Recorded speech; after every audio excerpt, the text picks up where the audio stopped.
What's up everyone, it's Blue here at Blue Bears Games, and today's video will be my upgrade guide for the Outlaws of Thunder Junction Quick Draw Commander Precon. Before we get started, I'd like to take a moment to ask for your help in supporting my channel, which can be done in the following ways.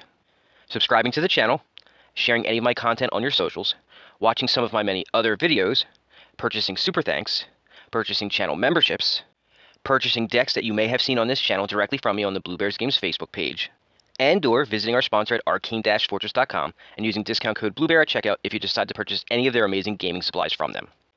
Anything that you do will help support my channel immensely, and I thank you for it. Now that that is out of the way, let's get to today's video. For my guides, I start by showing you the cards that I would recommend removing first, and then I show you the cards that I would add back in that I believe will help make this deck either more fun to play a little better, or best case scenario, both. I'll start this guide off by stating that I will be leaving the commander spot alone, but there are definitely some better options in Izzet colors that could helm an Izzet Spellslinger commander deck. I won't go into the other options in this video because, as I said, I'll be keeping Stella as the commander for this guide, and I don't want to waste time on something that doesn't matter right now. What I will be doing for this guide is simply showing you some cards that I believe are better options than some of the ones that came in the box. These recommendations should help make it easier for you to actually win some games while keeping the Spellslinger theme intact. So, let's get this going, and I'll start by showing you which cards I would take out first. I would remove Exotic Orchard, Temple of Epiphany, Temple of the False God, one Island, one Mountain, Izzet Signet, Bloodthirsty Adversary, Kaza Roll Chaser, Arcane Denial, Tezzeret's Gambit, Barrel's Expertise, Leyline Dowser, Winged Boots, and Smoldering Stagecoach. That's 14 cards in total that I recommend removing. You may have noticed that I recommended a higher amount of land removals than normal, and there's a reason. My experience has been that 1 and 2 color commander decks can get away with 1 or 2 less lands than 3+ color decks. Over the years, I figured out that when you don't need to worry as much about mana fixing, it frees up at least 1, sometimes 2 spots for other things. Don't worry though, I'll be suggesting a couple of lands to add back in shortly that will be a much better fit for this deck, and bring the land count back up to 35, which I believe is the sweet spot. As for the rest of the removals, as per usual, they were just subpar compared to what I'm about to recommend replacing them with. Which cards do I believe would be better fits for this deck? Well, let me show you. I'll begin by recommending the 2 lands that will bring the land count back up to 35. The first one is called Rivendell. While scrying is not as powerful as actually drawing cards, it can increase the chances that the cards you do draw are useful. If for some reason you're not a fan of the condition that you need to meet in order to be able to use the scry ability of Rivendell, you can go with Castle Vantress instead, but the drawback to this change is it costs twice as much mana to activate. The other land is Fountainport. It seems like I've been recommending this land a lot recently, and for good reason. For one, it taps for colorless mana, so it can go into any deck. Then, it has 2 abilities that create different types of tokens, with one of them being a mana fixing token. And finally, it also can provide a little extra card draw repeatedly. What deck doesn't want extra card draw? This land is just a Swiss Army knife of very useful abilities. Next, I'll recommend a mana rock called Thought Vessel. Spellslinger decks use a lot of card draw spells to do its thing, and that can possibly lead to a larger hand size than allowed. This, along with the already included Reliquary Tower, should help you avoid having to discard cards that you don't want to. The next 2 cards that I'll recommend are both creatures that have similar abilities. They are Coruscation Mage and Kessig Flamebreather. As you can see, both of these creatures provide you with a way to deal damage to each opponent for casting non-creature spells, which make up the bulk of the spells this deck will cast. The next 3 cards that I'll recommend are instants that share one very useful ability. They are Whispers of the Muse, Shattering Pulse, and Capsize. The ability that they share is Buyback, which is an extremely useful ability when the name of the game is casting lots of spells. The Whispers let you draw a card, Shattering Pulse lets you destroy an artifact, and Capsize lets you bounce any permanent to its owner's hand. The hope with all of these is to be able to do each of them repeatedly, but I want to focus on Capsize for a moment.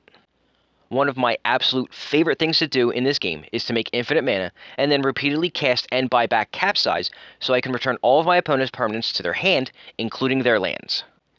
While technically not a win con, if you can't win the game after doing that, then I don't know what to tell you. Now I'll show you 3 enchantments that should help you actually win.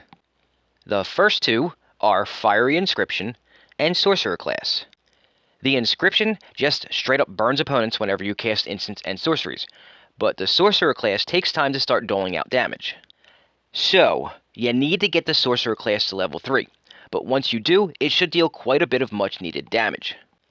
What's really nice is that level 2 really helps you get there, since this is also a token creating machine of a deck. The third enchantment is called Search for Azcanta, which flips and turns into Azcanta the Sunken Ruin. The goal for this card is to get it flipped as fast as possible to the land side. Once you do, then you can start taking advantage of its second activated ability that helps you dig into your deck for non-creature, non-land cards that you need for whatever situation that you'll run into.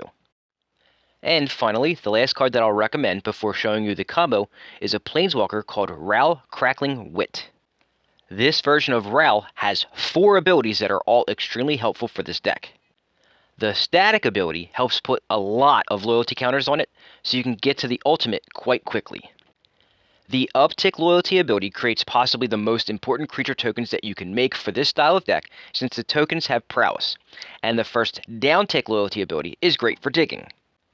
However, like most Planeswalkers, it's the ultimate that you're trying to get to here. Obviously, drawing cards is powerful, but giving all of your instants and sorceries Storm is nuts in a Spellslinger deck.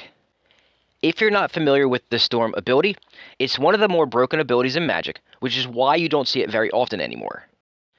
Now, as far as a combo goes for this build, there is truly only one that makes a lot of sense, and I won't apologize for suggesting it. It's commonly known as the Iso-Rev combo, but for those that don't know what that is, it uses Isochron's Scepter, imprinted with Dramatic Reversal. For this to work, you will also need non-land permanents on the battlefield that can tap to add at least 3 mana in any combination of colors and/or colorless mana, and it will produce infinite mana. If you don't see how this works, don't worry. Just click on the link that just popped up at the top of your screen, and it will explain how.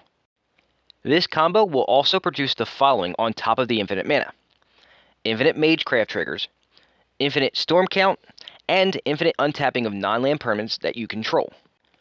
One of the best things about Isochron's Scepter is that its wording results in a cast trigger, so things like Archmage Emeritus and Gutter Snipe will trigger when you use it. That's just a nice little added bonus on top of everything else that this combo does. Do you see now why I won't apologize for recommending it? It's just a gift that keeps on giving. And that, my friends, is my upgrade guide for the Outlaws of Thunder Junction Quick Draw Commander Precon. While everything that I just showed you won't make this precon a top tier deck, it should help make it a lot better at actually winning some games. Like I've said multiple times throughout this weekend's videos, I'm a huge fan of Spellslinger decks, and so far this is possibly the best precon out there that uses this theme. All of the upgrades that I just showed you would cost roughly around $35, and if you ask me, that's a steal for what you get. However, if you wanted to put some real money into this precon, cards like Exalted Flamer of Tzeentch, Cyclonic Rift, and Seagate Restoration would also be great inclusions, but they would also cost you almost as much as everything I just showed you each. Would it be worth it to put that kind of money into this precon? Possibly. If you changed the commander out to something like Bria Riptide Rogue, or swapped Veyran Voice of Duality into the commander spot from the 99, then I could see it being worth it. Either way you go would work just fine, and this is a hell of a precon to use for those of us that like the Spellslinger theme. So, what do you think? I'd love to hear your thoughts on all of the changes that I just recommended in the comments section. Well, my friends, that's all I've got for you this week. Thanks for watching, and if you're looking for more Magic content to watch, please browse through my channel because I'm sure you'll find more of my videos that you'll enjoy. Before you head off though, please smash that like button and then subscribe to the channel if you haven't yet so you can be notified when I release new content, which I do every Friday. Enjoy the rest of your day, and I'll see you all next week where I'll be showing you my newest budget commander build using one of the Judas.